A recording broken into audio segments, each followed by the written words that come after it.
Ladies and gentlemen, welcome back into the Dota2Canada Cup Season 6 group stages. We are here with Group C, our last group of the tournament before we hit the playoffs. It is Complexity versus Void Boys. My name is Watt. We're into the draft already. Let's jump in. Today, of course, we have LPQ stats. Doing stats duty, we've got Pimp Muckle on observer and production duty as always. And we've got a new guy, Ziori. It's been a long time since we've cast with each other. We're back. Good to see you, man. How are you? I am fabulous, Mott. It's been a little while since I sat down and got to do some casting. I think the major was actually the last time that I sat down and yelled into the mic about Dota outside of What the Duck. So I'm pumped up, man. The patch just hit. I am ready to see what these teams have in store for us here in Canada Cup. I'm gonna spoil you a little bit. I'm gonna make you a little sad here and just tell you that right now. It's just the picks are really just literally the same thing. We saw the patch yesterday. It just wasn't great. I mean, I will say that the play style was a lot more fun. There was a lot more like run at you style of Dota, which I thought was pretty great. So I don't know. I'm excited for it at least. Yeah, I mean, I think whenever a new patch comes out, you always see things kind of slowly evolve. You know, teams stay close to the comfort zone, experiment a little here, experiment a little there. This was a pretty crazy patch. So honestly, I'm not too surprised to see teams still sticking to what they know. Yeah. And one particular item that I think is really going to shape this meta is the Aether Lens. And Perch and I were talking about this yesterday. We're like, is it good? Is it bad? Maybe it's just okay. And I talked to a couple of pros. MSS in particular has mentioned that it's a really good item. It pretty much just makes every spellcaster in the game actually pretty useful into the late game. It allows you to scale a lot better. I was playing a game yesterday as Shadow Shaman that owns that item in particular. You can shackle from a mile away. It's pretty fantastic. So. Man, I love that feeling on a new patch when you see a new hero item combination or a new change that you didn't think of when you first read the notes. You know, I played a couple games today and I saw not the Ether Lens, but the Dragon Lance, and I instantly thought, oh my god, Luna, she's got range issues. That item must be incredible. And it helped a little, but it was not nearly as it's not like the best thing as I thought it would be. But no, it should be interesting. That item sounded like it would be good. I played against a Pudge who got it earlier, and yeah, you feel the difference when you're playing against it. That's for sure. Yeah, Pudge is something that I had somebody on my team who was Pudge with an Aether Lens. That was pretty enjoyable, but so that's, I mean, we'll probably have to, like you said, the patch develops a little bit slowly, and the changes come slowly as well. They're probably going to have to tweak the numbers for a lot of these heroes, or maybe just give them an outright nerf again. Gyrocopter is still very strong, and is in fact even stronger, because when you used to use phase boots, it would cancel, or you'd like have to stop before you cast an ability. That doesn't happen anymore, so you can literally just keep running on through with your phase active while you're rocket barraging. It actually makes him a better hero, even after the nerf, which is like a 25 damage reduction on his first nuke of call down. Wow. Like, whatever, who cares? So he's still amazing. That's insane. What's the deal with the Undying picked up so early? I mean, he's been getting some love. His changes his changes were some that I just sort of glossed over. They were nerfs. I think it was only Tombstone that was really changed, and that's not why he's super strong right now. I think a lot of it has to do with Soul Rip and right. Just the lingering effect of the Undying. Huh? Yes. I mean, it's just he's a strong hero. Yeah, exactly. Yeah.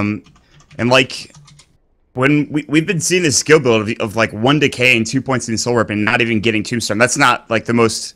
It doesn't always happen, but it's still very useful. But it's going to be more prevalent now that Tombstone has been slightly nerfed. And even Tombstone, it's not that bad. Like, they didn't nerf it that badly. So he's still a very strong hero in the early game. Very good in the aggressive dueling too. Tombstone that are so bad. So if you go for it, you have to kind of commit, which means something's gonna bite the bullet, whether it's Soul Rip or Decay. So yeah. All right, well, you were right, Mott. These first 4 picks are out, and it's a little more of the same. I thought we'd see something kind of crazy, but who knows? What do you think about that new Talon item? I feel like that opens up some potential for out-of-the-box heroes to move into the jungle now. In pub games, it's like the most amazing thing in the world. But because you're in a pro game and you don't want to just stay in the jungle and farm forever, it's more used as like if I'm an anti-mage and I want to get a talented, I have treads and maybe I have a perseverance, but I want to get to that battle fury, I get an iron talon just so I can farm the jungle more effectively before I do have my battle fury, something along those lines. And like, all right, so I saw a game yesterday. I was watching Draskell stream, and he was playing with Scriff. And Scriff was playing Lone Druid. Of course, that hero's not in Captain's Moon anymore. But he had a 15-minute Radiance, 15-minute Midas, and 15-minute like level almost like 16 on that hero, which is absurdly good. He was destroying. The damage he dealt was insane, and the Iron Talon on the bear is absolutely outstanding. Now, you can get the Iron Talon. I also saw drastically use it on Legion Commander, and I thought that was pretty good in the jungle, but again, it's just like, if you're going to be going for jungle heroes now, like Chen and Enchantress are pretty good. I saw Ake play Chen last night in the game they played against Digital Chaos. That worked out pretty well for the most part. Enchantress was played yesterday here in Canada Cup, so I expect that to be more along the lines, and then you get the Iron Talon for a safe lane farmer who occasionally wants to jungle. Okay, all right, fair enough. I like that. So looking at the picks here, back to the game at hand. Complexity with third pick Phantom Lancer and third pick Bane out for the Void Boys. This is not really, I mean, Bane's just like still really good. Bane's just an amazing hero in general. They slowed his move speed, but Aether Lens makes it so good. Like, Nightmare, like from a mile away, or like Fiend's Group from a mile away, you don't even have to get Blink Dagger. I think you still do at some point in time, but that it gives you so many more options, and I think that's fine. For Complexity game, they pick up the PL. They already have the Gyrocopter, so they don't have to deal with that counter. Maybe Void Boys want to go for a Sven later on down the road. They'll have to grab an offlaner here and another support for Complexity. Only 16 seconds left in reserve time. By the way, I think this Complexity team is going to be amazing. Obviously, I think you probably know a little bit more about these guys than I do. I saw Chessie when he played for Alliance, but of course he's famous for his Han play. So yeah, I really like Chessie. I think he's a really strong player. I always irk a little bit when people try to say he was definitively one of the greatest Han players ever to live. The lens of time in Han is always funny because so many people transitioned to Dota earlier on, but no doubt this team has a huge amount of skill. I really like Handscan. He was, of course, the captain of NIP, and I think he has a really good demeanor. It's interesting to see him now not on the captain role. And I don't know. I think this team certainly has some potential. Chessie did have that injury, though. What was it, a year ago? And I hope that isn't a recurring problem for him, because that is no fun for anyone. But yeah, here's a fun face here. Mott and Mr. Timbersaw picked up by the Void Boys. Yeah, I mean, this hero was already getting picked before the patch came out, and then he got buffed afterwards. And I remember watching Purge's video, and he was like, I don't know if he really should have gotten buffed. He was already pretty good. So this is just going to make it that much better. And Void Boys, this is one hero that does deal very well against enemy carries, in particular against the Phantom Lancer. You Whirling Death, you Chakra him, you just blow up all the illusions. Early on, this PL is going to have trouble until he tanks up, gets some HP, and some actual damage and to deal with the Timbersaw. So I think this is a very strong pick for Void Boys. Going back to Complexity, it's actually funny. This team used to be All-American, and it's now 3 out of 5 are Swedish. I think that's pretty interesting. Hanskin, Chessie, and of course Limp. Yeah. Well, you never know. Maybe Swindle and Z-Freak will go to the other side of the Atlantic and go hang out in the EU for a little while. It's always fun over there. Yeah, it sure is. Oh, Jakiro, final ban from the Void Boys. Interesting. That hero seems like okay now. I think they changed his base attack, so he's like actually decent at zoning out heroes. Yeah, they increased his base damage by 7. That's pretty serious. Yeah, I think so as well. I mean, I don't know. I never like playing Jakiro, but whenever I see him like in a pro game or even like when I'm playing against him in pubs, I'm like, that hero's actually pretty good. So yeah, that's how I feel. He just feels so slow every time I play him. He's got really slow turn rates and slow movement speed and just long cast points, all that kind of stuff. He's a dumb two-headed dragon. That's how I feel about him. I'm just like, God, screw this hero, dude. Yeah, he really gets into the lore. You know, the Dazzle changes, they weren't all busts, so of course it didn't make me super happy, but I like the change to Poison Touch. Now it's just a flat 70 mana at all levels. Whoa, Warlock. Whoa, ho, ho, the Complexity special. All right. This is exciting. So that's pretty great. Is this mid-Warlock? Is it going to be mid-Warlock and Spirit Breaker Dazzle support? No, it can't be. So. Well, okay, so last time I saw Complexity play Warlock, Swindle took it mid against a puck, and it just completely dominated the puck. That's one of his little counter pick, kind of pocket pick things that he has. I'm not sure here.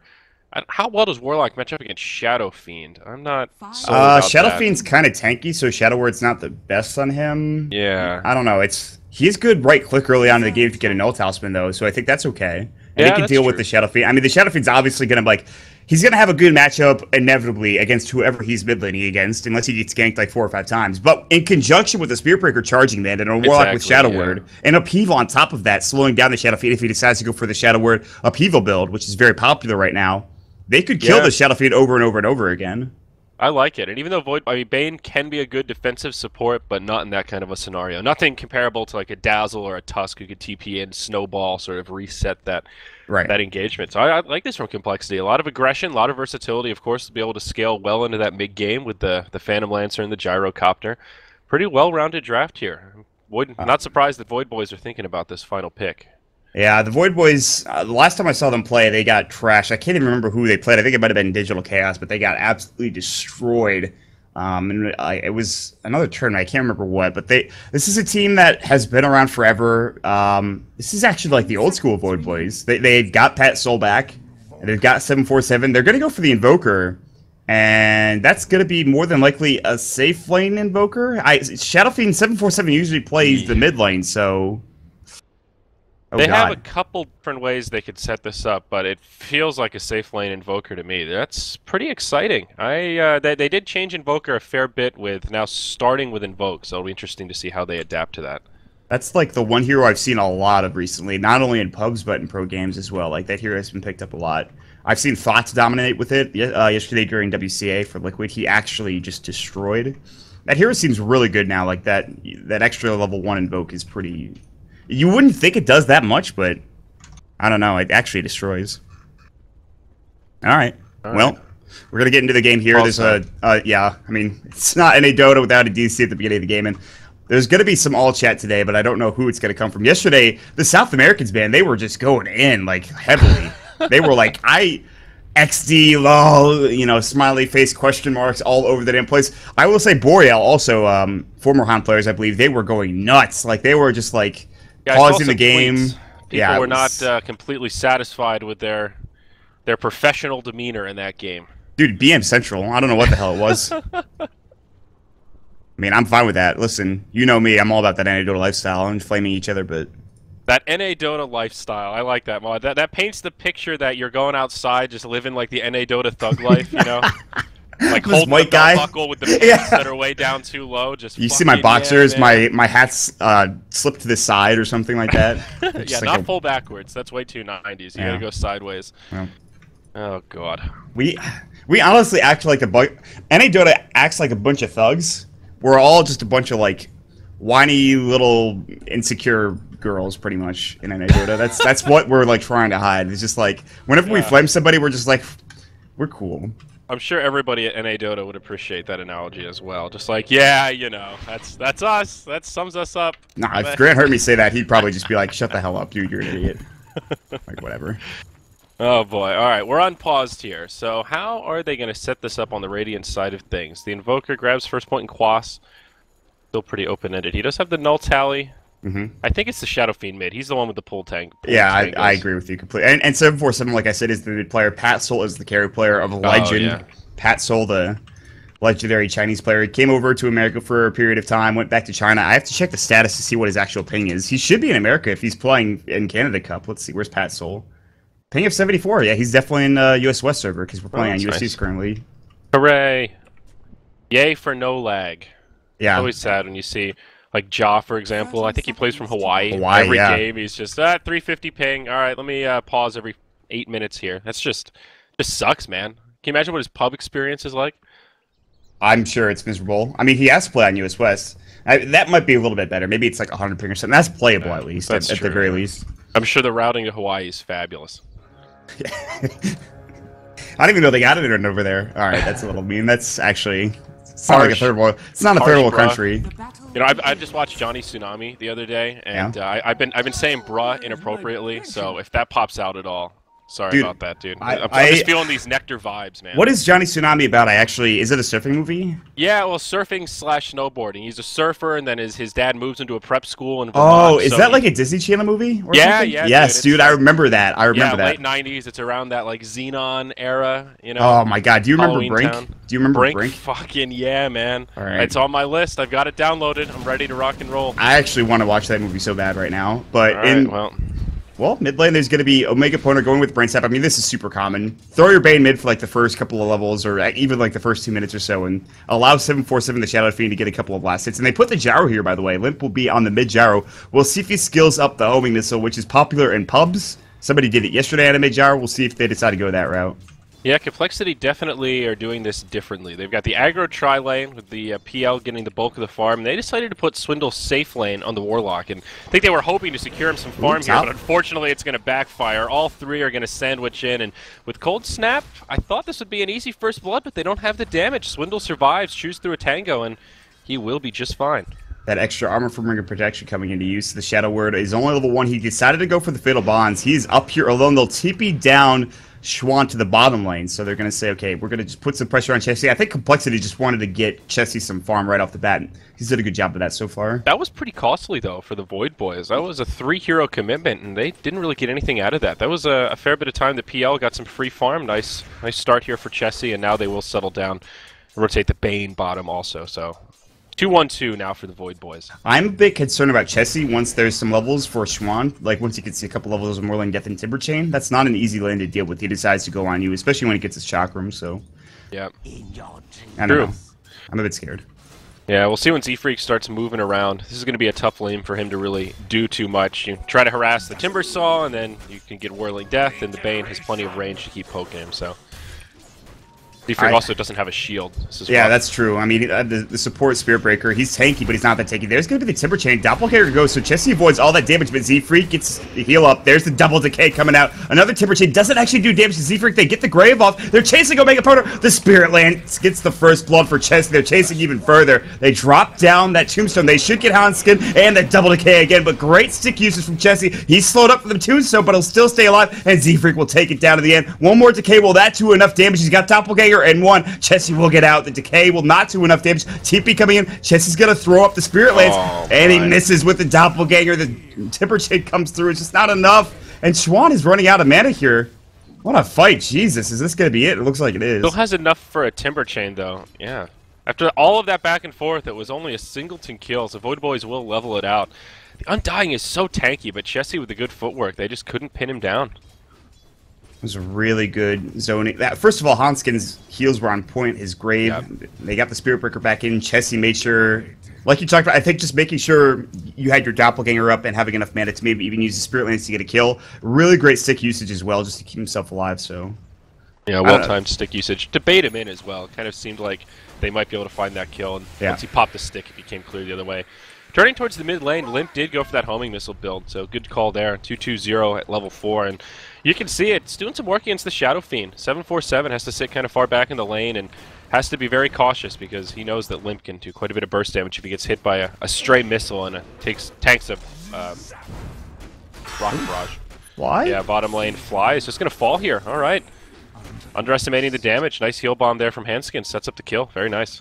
And they pick up the Tombstone for Chessie to get an extra 125 gold on top of that.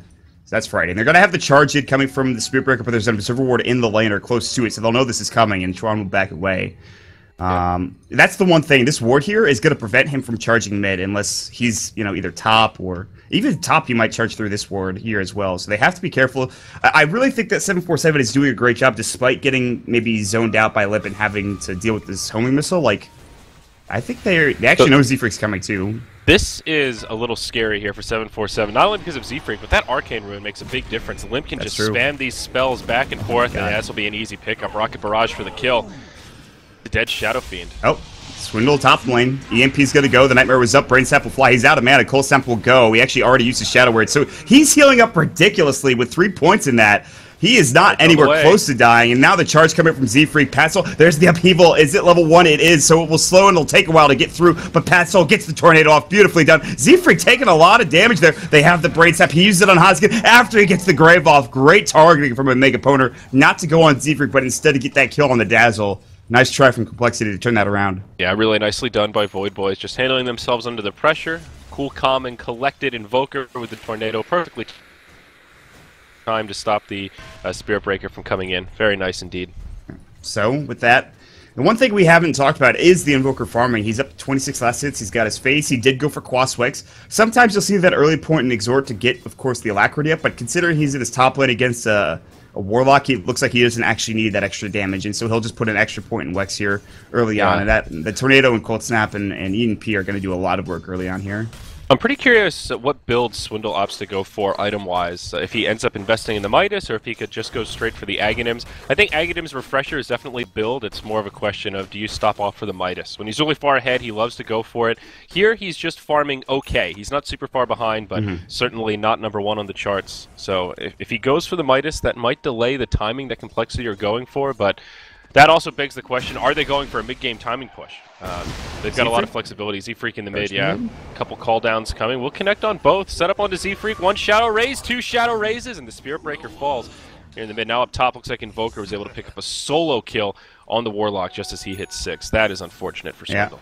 Yeah, I don't know if he got the EMP off. Looks like he tornadoed and cold stamped as well, but he had enough damage, which is surprising. Maybe he didn't get the Shadow Word off, but that's the power of the Quaswix Invoker. If somebody's low, if you have the damage and you're out-leveling them, you're going to do a great job. Z-Freak actually tied to the range creep in mid. The last raise did enough, but he was 1 tick away, and the range creep will do the job. So they lose a couple, but Chessie's bottom is still farming well. Second in net worth now. They're charging on Schwan. They'll TP in a couple of heroes. Can they connect on the skill? There's the Spirit Lance. They can dive this. They've got a creep wave under the tower, and they will do so. They do get the Chakram or the Wailing Death off, and he's got the Chakram at the ready. He'll use it. Timber Chain through. Almost actually gets the kill on Secret, but here's the Tornado. Will be enough, absolutely, and they get the beautiful rock down from Swindle Mallets, and now here's the upheaval, but Fly comes in. Spirit Lance will fly. Omega Pono not take it. Hanskin stays alive. He's got the Shallow Grave. He'll use it after the Shadow Wave is up and ready. Will he TP out? He gets the Fairy Fire as well. The Golem is going to work, and Patsoul has to be careful. He's still alive.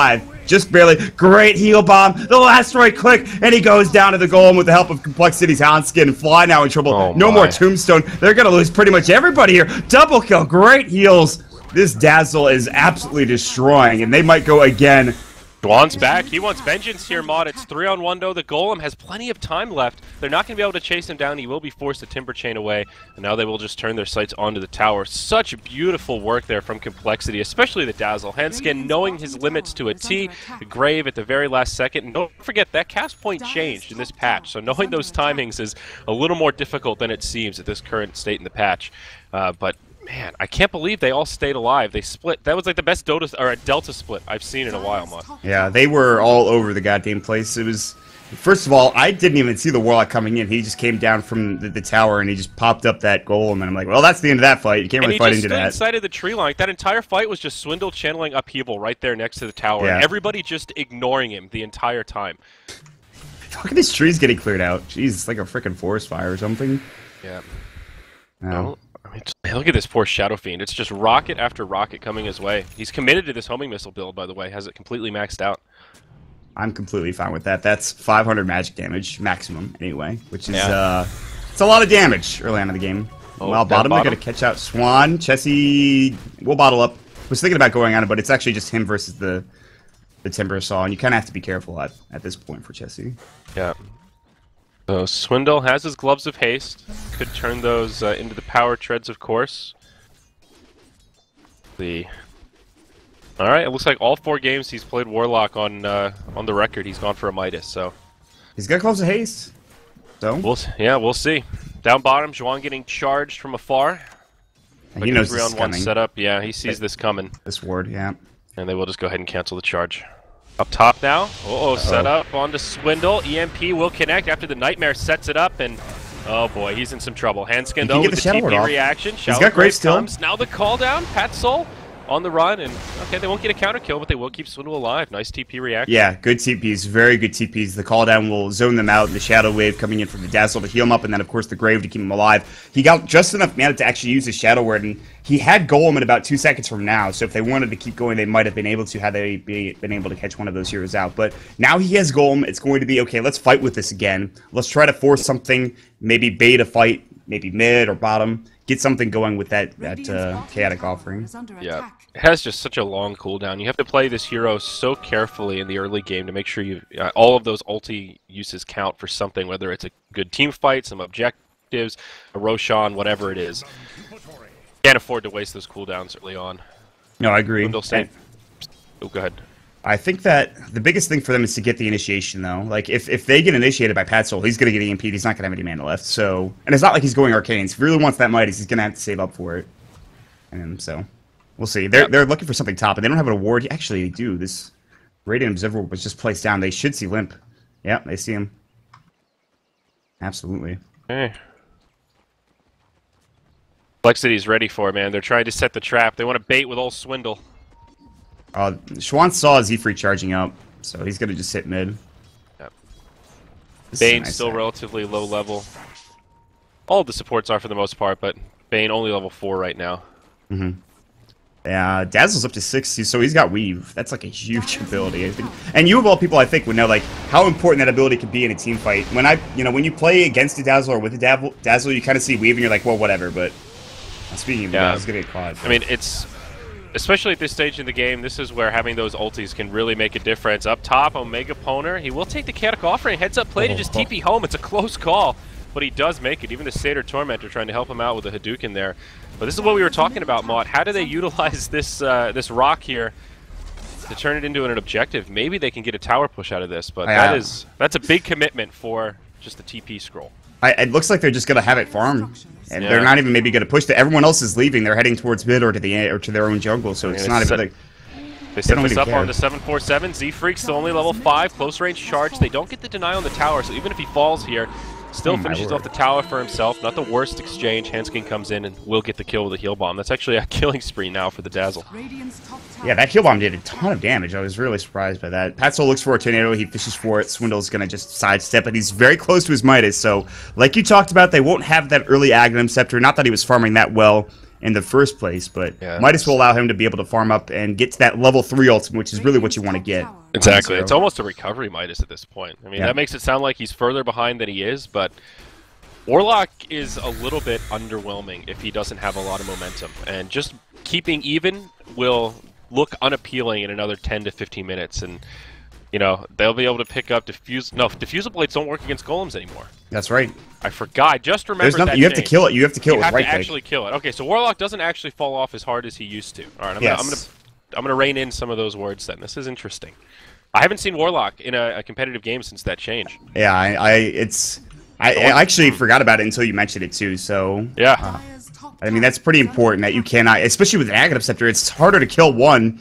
And then you have 2 to deal with, and all of a sudden that's going to be a problem. And then of course there's a refresher after that, more than likely. He's got 4 golems to deal with. Let me put it this way: if he gets to the point where he has an Ags refresher, this game's probably going to be won by complexity because Chessie will also have farmed really well. It used to be a race against diffusals, and if you could get the Aghanims before the team was even close to a diffusal, then all right, we've got 2 golems, no easy way to deal with it. And then towards late game, it's like okay, let's just buy some diffusals. You just throw them away because you have enough gold, and Warlock's totally neutered. But this is completely different. We will see a little tower exchanging though. Complexity will get the tier 1 down bottom. Void Boys will finish off the tier 1 up top. And both teams will just kind of go back to farming. We do have a close game on our hands here, Mott. 14 minutes in, it's only about a 500 golden experience lead here for Complexity. Really nothing too crazy. Yeah, and that's the biggest thing about that tower trade is that the tier 1 tower has gone top, and now there's no tier 1 tower mid for Void Boys to deal with either. So they could just head into the jungle, and look, they already got these observer wards placed. They're going to make sure that they will not be farmed by maybe the PL or whoever. And so this is going to have to make Complexity play a bit safer. And they'll have to TP top to defend. 747, there's going to be the Golem drop down. The upheaval as well. Omega Poner pops the Brain Sap. It'll do some damage to this Warlock Golem. 747 will TP away, and he will make it out, but Omega Poner will not be so lucky. Maybe he will, actually. I don't know. He's just going to TP as well here, Mott. They do have the interrupt this time. Z-Freak will pop the ultimate, and Spirit Breaker will come to the rescue. So, again, though, 1 kill on just the support in exchange for the chaotic offering. Really not ideal for Complexity. They're just lacking the lockdown at this point. They have no real disable except for the Spirit Breaker charge, the chaotic offering itself, and then Spirit Breaker's bash / his ultimate ability. So that's a big weakness in this draft that we didn't really comment on, but there is a distinct lack of stun here. And Dazzle didn't even get a value point in Poison Touch, so forget about that. And they even buffed that ability too. That's the funny thing, but the stun's not going to come up until I think what, level 4? Yeah, 3? I mean it can be like if he had points in it, if he had it maxed out and you put it on right when they initiate, then the Bane can't really TP out like that. So when you're this light on stuns, I feel like that's when you consider putting a little more love into that Poison Touch than you otherwise would. We'll see a charge up top onto Fly. In comes Z-Freak. Will connect with the stun. No Nether Strike here. Has it down for another 20 seconds, but man, they don't even need it. Plenty of damage as Chessie and Hanskin join the fun. Yeah, I mean, Hanskin throws up another Shadow Wave, and Hanskin has 4 kills, 2 deaths, and 4 assists. He's having a great time, and he might be just making enough space, and when they are getting kills, he's involved in a lot of it. They'll get this tier 1 tower in the top lane, but down bottom, there's an exchange going. The upheaval will fly. Pat Soul and Omega Poner, God, this is slow. Get me out of here. 747's nearby, but I don't know. This is a little bit dangerous. Yeah. It's insane how long the upheaval lasts. It's sticky for 3 seconds, so even when you get out of it, you still feel like it's just following you around. Yeah. I really love that ability. I think that's just such a strong ability. It's a good charge defensive tool. Swan. Complexity went 1-0 in that tower exchange. They defended their bottom with plenty of HP to spare. Yeah, I thought that was going to be an exchange, but the threat of an upheaval into the chaotic offering alone is too much, although it was on cooldown. They knew that. It's still on cooldown for another 40 seconds, but the TPs could be strong. Limp will grab an arcane rune. He's got a Sanj, so Sanj and Yasha will be the choice for him, while Void Boys are smoked up into the jungle, and we'll see if they can find Limp. That'll be a huge kill. Oh, he's going to walk right into it. Wrong place at the wrong time for this gyrocopter. They will commit a Fiend script for it. Overkill, of course, but if you look at their vision, they are pretty blind onto the whereabouts of the rest of Complexity. So just want to get in, get out, and they will retreat. And they may even find themselves a Chessie. He does have a TP scroll, so if he can find a dark spot, he should be able to make it out, and yeah, he certainly will. He's got the Sword, so he knew they were coming, but this Ward's going to get absolutely demolished. Patsol's going to go ahead and actually counter it as they throw the sentry up. They'll see that it's available and take it down. So Patsol will get an extra 50 gold. But Void Boys continued to enter the enemy jungle. Look at the Shadow Fiend build. He went Yule's Scepter first item. You don't see this too often anymore. This is like, especially, well, first of all, in this patch, I'm sure nobody's built Yule's Scepter on this hero yet. It's probably the first time. But in the last patch, you know, the first couple of days of 6.85, it was like, okay, we'll build Yule still. And then it kind of changed as we went along. I mean, it's one of those builds. It's like going Yule's first on Lesh when that hero was relevant. It's really great if nobody tries to gank you. You don't have to worry about having low HP because you get so much mana regen. You can set up to pop people if they get too close once you get points in your ultimate. So here it's working out pretty well. It's opened up a lot of farm potential for him. He's only 1-2-1.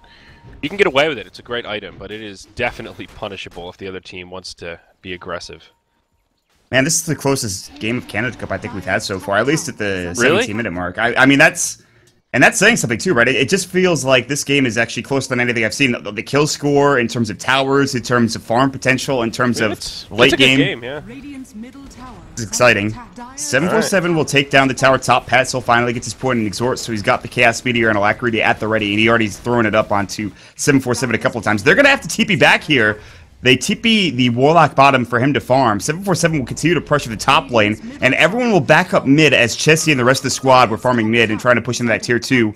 747 will realize that maybe I need to get back. He'll actually buy a Blink Dagger that'll get ferried out to him now, and that's going to be it. Yeah, Complexity going to win the war of attrition there. They trade the tier 2 up top for the tier 1 mid, but this does open up some access points. Opens up the map for them a little bit. Limits the access points for Void Boys now, but I'm surprised to Blink as well as Yule's on this Shadow Fiend. This is the YOLO build mod. This guy's brave. I like this.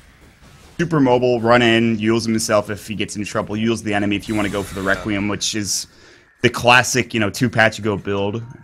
Was made famous by Sumail among other people in like North American Pro I feel like leagues. this build fits 747's Shadow Fiend playstyle. That you can tell in these team fights and before the skirmishes break out. He's channeling his inner Arteezy. He has been pretty aggressive with his positioning this game. And if you can be that bully and blink in and really intimidate the other team, that's where this build is just incredible. You can't really run from a Shadow Fiend with a Blink Yule's Scepter. That's for sure. Yeah, and it's interesting that the last time he went Yule's was on as you can see in the stat, it was back in April when they were playing against Goon Squad. So again, it's just it's not a prevalent build even for 747. So that is weird. I wonder if it's just pure experimentation, if there's something specific in this game, if it has to do with the Warlock pick or what it is. It's one of those I'd love to just pick his brain after the game's over. Smoke action here, Mott.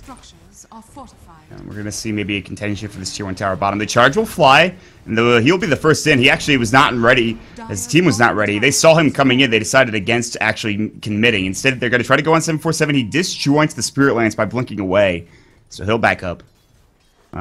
Maybe Yule's has something to do with the golems. I'm not sure. Like, they shouldn't be purgeable from a Yule Scepter. I don't think you can use them on the golems. Maybe I'm wrong. It's good against the Shadow Ward, though. Yeah, that's true. That's kind of the only thing that I could think of. I guess you can use it as an interrupt tool when he's channeling Upheaval. That's something else. If you catch Chessie out, and he Requiem in time, because there is a cast point now on Doppelganger, like you can maybe kill him with like a straight up level 3 Requiem. I'm not sure. He does have a little bit of HP now going for the drum. He also has picked up the Diffusal Blade. So Chessie clearly wants to fight, and he can do so. He's still pretty strong at this point. They're kind of scared. I mean, 747 is just splitting the map so well. He could blink away if he gets into any real sort of trouble. And then the rest of his team is just like, well, we're going to be bottom, and we're just going to push towers. We haven't talked about Swindle too much for the past 5 minutes or so, but that Midas is really starting to kick in. He's just 100 gold short from his Aghanim Scepter. So we're looking at like 22 minutes Aghanims. That's pretty good considering his start was rocky to say the least. Yeah, things are starting to come together for Complexity here. I mean, they didn't punish him. They didn't punish him for going Midas. They could have said, we could put pressure on. They didn't punish him when they, of course, went for the gold. They kind of split pushed, but they could have got more done in that period of time. They could have killed him a couple of times. He's only got 1 death, which he got at the beginning of the game. And now his Axe is done. It's flying out. And like you mentioned, 21, 22-minute Aghanim Scepter. Now you can really start fighting. They pick up a DD for the Phantom Lancer. Maybe they can sneak a Roche. Maybe they can look for a team fight with a smoke. They should do something here. I think they could even just force a fight around the Roche Pit. I mean, yeah, Void Boys have a lot of AoE damage themselves with Invoker, Timbersaw, and Shadow Fiend, but Complexity have a lot of AoE damage as well, and if you can catch them with a good Chaotic Offering, it could be hard for Void Boys to deal with. But they will just sneak in. Looks like they will take heed to your advice here, Mr. Mott. Double damage rune up on the PL, and this Roche will fall nice and quick. It will get scouted, though. Sunstrike does fly through. They're so spread out, though, man. They can't get there in time. They'll TP in the Shadow Fiend. By the time he gets there, Roche is going to be low. They have to kind of think about jumping in now. They'll get the Chakraman. Z-Freak will charge. They drop the Tombstone, and there it is. Roche will get picked up. Chessie will get the Aegis, and Schwan will just get away. But there's going to be the Nether Strike, and Schwan getting chased down Fly as well. Here comes the EMP. However, Chessie raises. He will Doppelganger. They're running low on mana as well. Fly getting blown up. Chessie gets a dominating spree. Here comes the call down. Pat Soul might be in trouble. He can take some damage there. He doesn't have Tornado or EMP. The Diffusal. Here comes the Golems as well. Pat Soul decimated by the Golems with a double kill of Chessie, and the loose Schwan. He'll deny himself with his Bloodstone that was picked up. Hanskin, low on mana, heals himself up to full. Well, not full, but enough to survive. Getting ahead of myself here. Uh-oh, the Requiem coming in. Boom! See you later. That was beautiful from 747. Can they try to clean this up? Complexity with a lot of low health heroes. Hanskin tanks a raise to the face. Omega Poner will just TP home. Swindle, though, he's got an army of golems. He wants to chase down this Shadow Fiend. I'm not sure he's going to be able to do it. Still has another 10 seconds till Upheaval comes up. No Blink Dagger, still on brown boots. There is a charge coming, though, from old Cheeseburgers. He's still pretty far away. Chessie lingering over the tree line. Looks like they will just have to let him live this go around. Another one of these crazy chaotic team fights with Complexity taking pretty heavy losses in the end, even though at the beginning it seemed like it was their fight. Really heads up play from Swindle to hold the ultimate so long into that fight and allow his team to pick up a few extra kills at the end. What happened was that they could have gotten that kill on the Shadow Fiend. However, a great Nightmare came out from Omega Poner. Chessie was Nightmared up in the back of the fray. They could have microed one of the Golems to maybe take it off or something to take off the Nightmare, and then Chessie could have chased with a Drum Charge and a Diffusal Blade proc or usage, but instead they just let 747 kind of get away. Now he's got a BKB, so the Diffusal Blade damage is going to be even harder to deal with. Yeah, definitely the other part of that fight is just this PL finally coming online. It's like you flip a switch when he gets to the Diffusal Blade, where his damage goes from, okay, this guy's kind of annoying, to, holy shit, this guy is destroying our Timbersaw. He's our tankiest guy. What happened? And you saw the Timbersaw. He had to adjust that playstyle from being able to just hop in, be a bully, and do huge AoE damage to, uh-oh, I'm cornered. Okay, here we go. Suicide time. Heals will come out, 747. Dodges the Poison Touch. Beautifully done. Will get himself out. Doesn't even have to use a BKB charge, and that's the most important thing. Yep.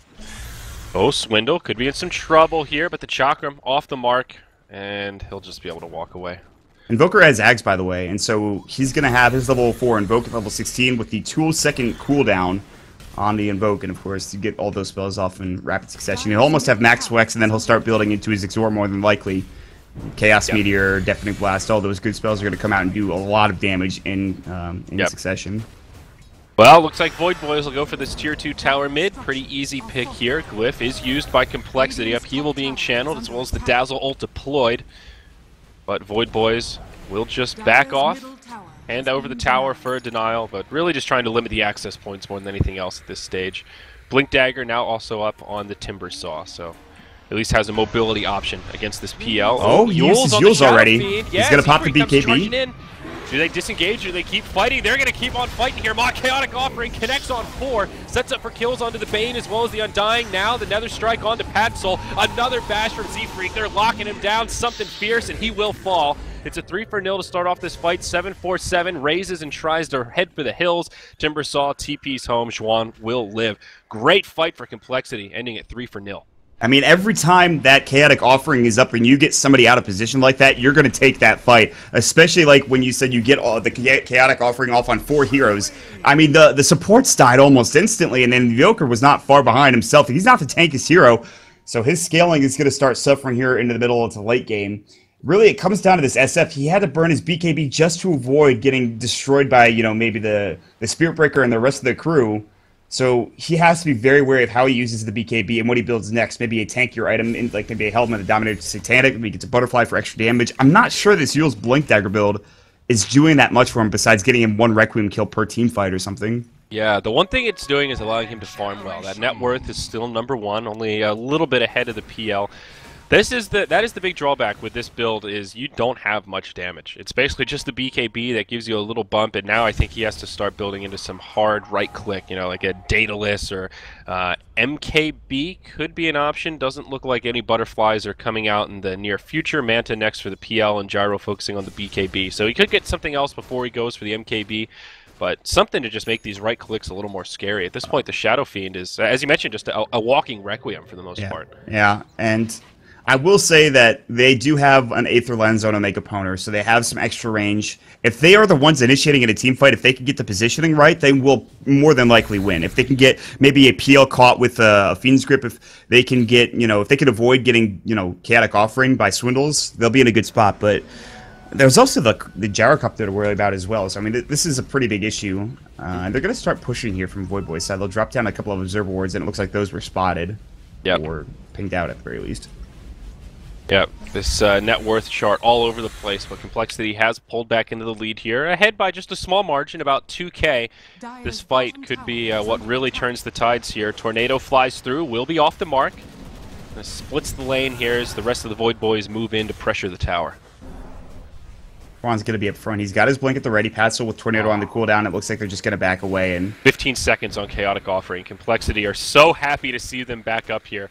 They just need to buy themselves a little bit of time before they want to go on this. They're like, okay, let's get in there. We're gonna have Chaotic Offering up in 2, and 1 they're gonna charge in Omega Poner. He will Nightmare up an Illusion. Now the EMP will fly through. Call down. It's gonna be onto a couple. They don't have the Chaotic Offering. Now it comes through an Omega Poner. The damage is real. Gets blown up by Olymp. Gets a double kill with the usage of the flat cannon. The call down. Schwan will be able to Timber Chain away. He's in the tree line. Chakram will go through. Upheaval goes again. He blinks out. He'll TP away. Now Chessie in trouble. He's got the Grave on him. He'll continue to chase. 747 trying to get out. They drop the Sentry. They see Pat Soul. Can they catch him? He's so speedy in that Ghost Walk form. Somehow only turns out to be a 2-for-1 trade, and only supports go down on Void Boy's side. That seems so much worse for Void Boys. A 1-for-2, I thought Complexity was going to kill at least 3, if not 4 heroes there. The call down was beautiful. The Spirit Breaker finally got a good initiation. It seems like every fight has started with the Spirit Breaker trying to charge in, Tornado to counter it, and this time he didn't have the Tornado available. Got to bash a couple of heroes on the way in to set up for all of that follow-up damage. Pretty good Chaotic Offering as well, but Void Boys are able to split it up and get away. This Timbersaw is now pretty darn elusive, though. He hasn't picked up an item in quite a while either. He's just sitting on Bloodstone Blink Dagger. So we are starting to see Void Boys stall a little bit in terms of their item progression compared to Complexity, who's really starting to get some big momentum here with BKB just about to be completed on the Gyro. I mean, it's a good point. You talk about stalling, and you remember the beginning of the game when they got those Observer Wards into the Dire jungle. That's just not happening anymore. You can see Limp farming the jungle cleanly and clearly. You have Chessie, who's been up there a couple of times. He's got his Manta style now, so they don't have that pressure anymore. They haven't been using Ghost Walk to get into the jungle. They haven't been putting pressure there. Instead, putting pressure on the last Tier 2 tower of the game so they can get some extra money, and I don't blame them. They definitely need some farm. They still don't even have that mech for Fly. He's not had a great game. He's sitting at the lowest in net worth for an Undying, excuse me. It's not the greatest. Yeah, that's really rough. Undying is one of those heroes, sort of similar to Dazzle, that in a support role struggles a little bit when he doesn't have anything and falls far behind, and when he does get some of that early momentum can really be a strong support that contributes a lot. And this is one of these scenarios where this Undying is just food in the team fights. He went for that Tombstone build. We've seen Complexity very consistently just focus down the Tombstone in these team fights. So once that's out of the equation, he's like, all right, guys, I got Soul Rip. It's doing something, but not a lot, and that's it. You know, it's 747. It's a tough game. Uh-oh, Yules will come out. Will he get it off? The charge will come through. No Requiem just yet. They'll right-click him. The Requiem will fly. Nether Strike doesn't get off in time, but it doesn't do that much damage. And 747 gets bashed again. The Chakram will come through. Z-Freak in trouble. They do not get the Grave off in time. Swindle will try to TP away. He's got a lot of money. He's very close to that Refresh Orb. And they will grab Hanskin as well, but the call down flying through. Omega Poner will stay alive with a Nightmare, but the homing missile brings him out of it and will take him down as well. Limp now on a killing spree, but 747 stays alive. Chessie on the hunt. Patzel and Fly nearby. Tornado coming through to K as well. They'll push him back and they won't chase any further. Fly will TP out.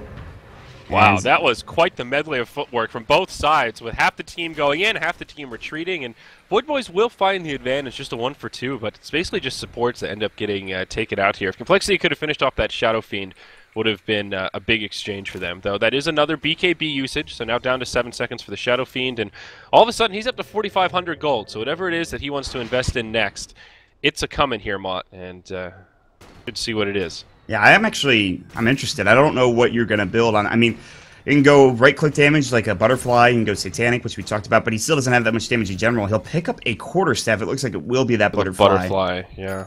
Okay. There's the refresher done for Swindles. I was talking about how much money he has. He's got 30 minutes Ags refresher after having a kind of a rough start. So that's 4 golems. You pretty much have to run as soon as that ability comes out. He really needs Arcane Boots, though. That is a worthy stop-off at this point. If he is at 100% mana, he can do a full rotation of golems only. It's 400 for 2 Chaotic Offerings. The refresher is 375. That takes you to 1175. He's got 1190 mana right now.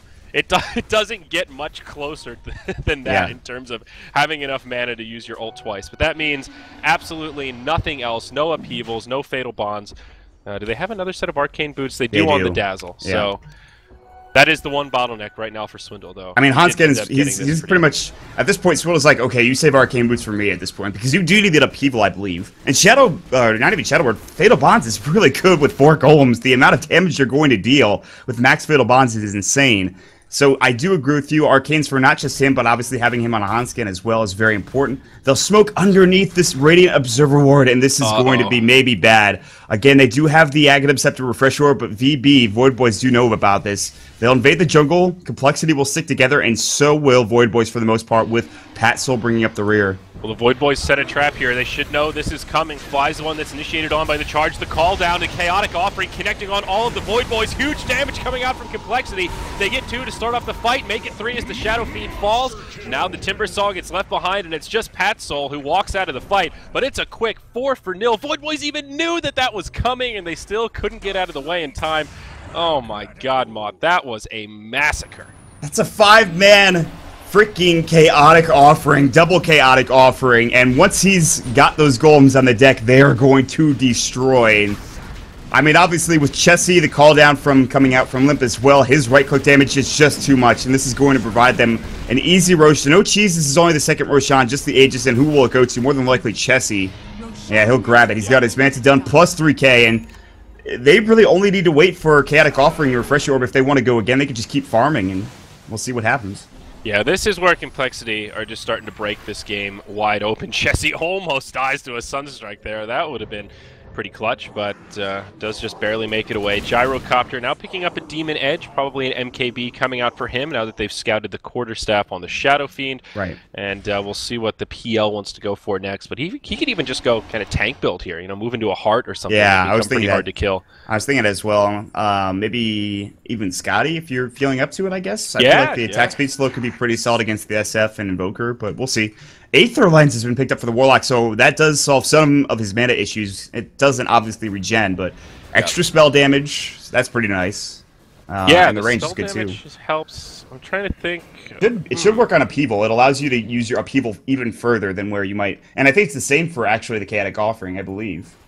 Yeah, so now he can even just sit further in the back and just drop those rocks from... I mean, now it's like more than a screen away that he can get those, because they fall in that AoE area. The reach that he can stun is actually pretty nuts now. It's huge, yeah. I agree. I like that. All right. Great pickup. So the Aether Lens clearly seems to be the item that everyone is building. We haven't seen any Iron Talon in this game. Fairy Fire has been picked up once. Item is not that great. Dragon Lance obviously not very good for... I mean, it's a luxury item at best for some of these heroes. Just better items. The thing that caught my eye about it was that it's disassemblable. So I was thinking, okay, you get it early, and then you just break it to make a BKB and a Butterfly, but Those are two items that you don't get at the same stage of the game. We'll hold that thought, though, as Z-Freak initiates on to Omega Poner here. They will try to turn it around on him. Fiend's Grip comes out, but Hanskin's there with the Grave. They end up killing the Bane first. Z-Freak could fall to the Meatball. Oh, he's stuck on the ramp. Nowhere to go. That makes it a 1-for-1 to get things started. The fresh BKB deployed here from the Timbersaw as he turns and tries to fight. PatSol will use his as well. Couple BKB debuts, and it will keep Void Boys from losing too many heroes, but that was a pretty costly fight, given that it was only 1-for-1. That's two 10-second BKBs. There's a sentry here. They're going to see 747. Will they chase after him? They know he's there. They can commit Golem to this if they wanted to. I think he might be suspicious, though. He saw them kind of turn his way. They might still be able to juke it out. There's the Chaotic Offering. Double Golems come down. They force another BKB. Look at the damage! The TP home, and he can't make it. Oh, my God. Jesse's now godlike. Complexity have definitely broken this game open.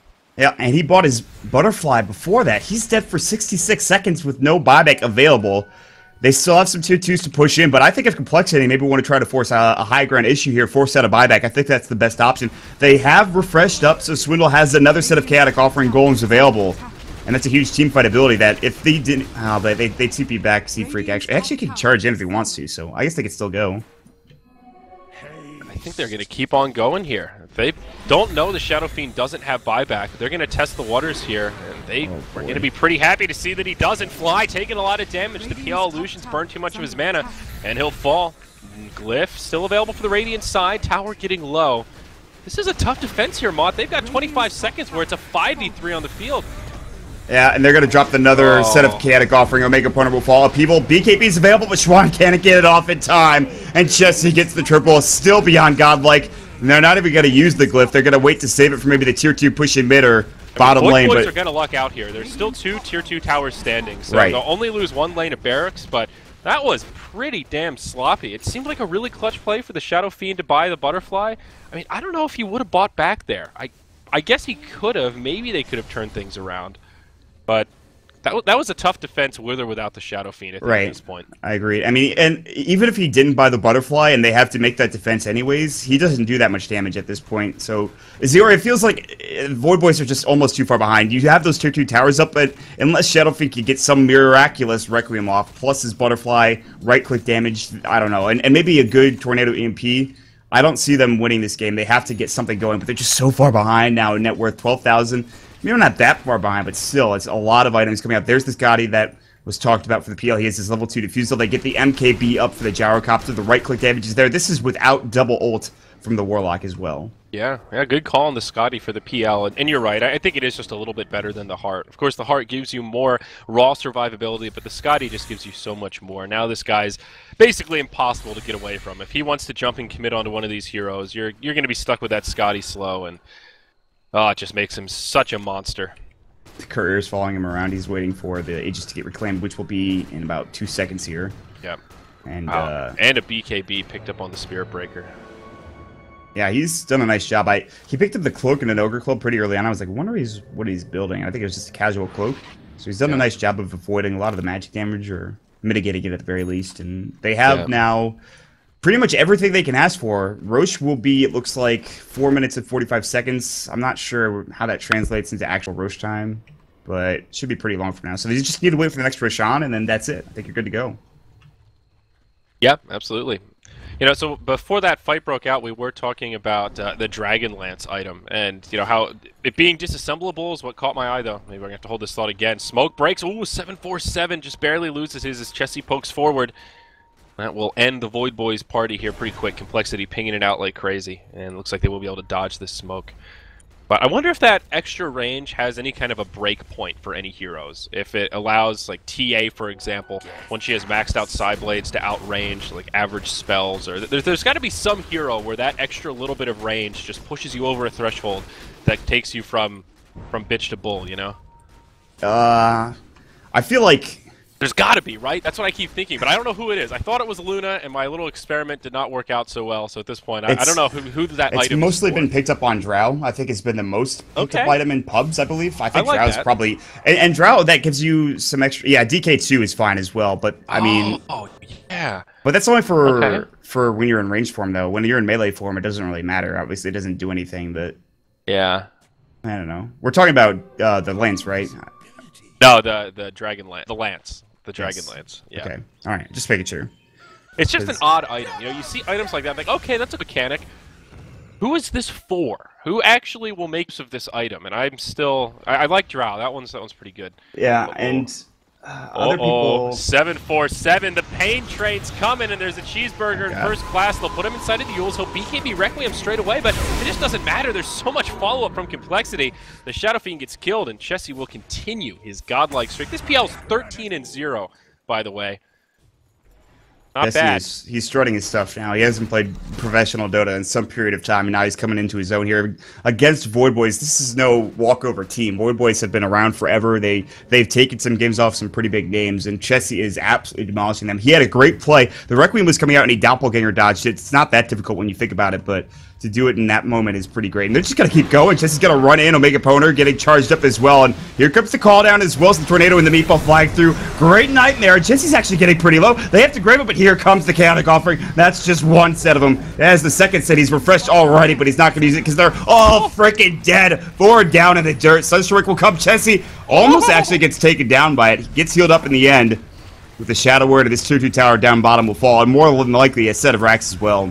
Oh my god, these Sunstrikes are making me squeal like a little piggy moth. That was impressive, though. 4-0 for Complexity, and a great setup. I thought that Nightmare play from the Bane was going to be enough to turn it around for a second, but the damage is just too much. Now the Dazzle is sustaining, and I think that's going to be all she wrote for the Void Boys. It seems like Complexity will be able to do it as they break the bottom lane of Barracks. Tier 3 tower falls. There is still that pesky Tier 2 tower in the mid lane, so they might not be able to end the game with this push, but this is certainly crippling damage.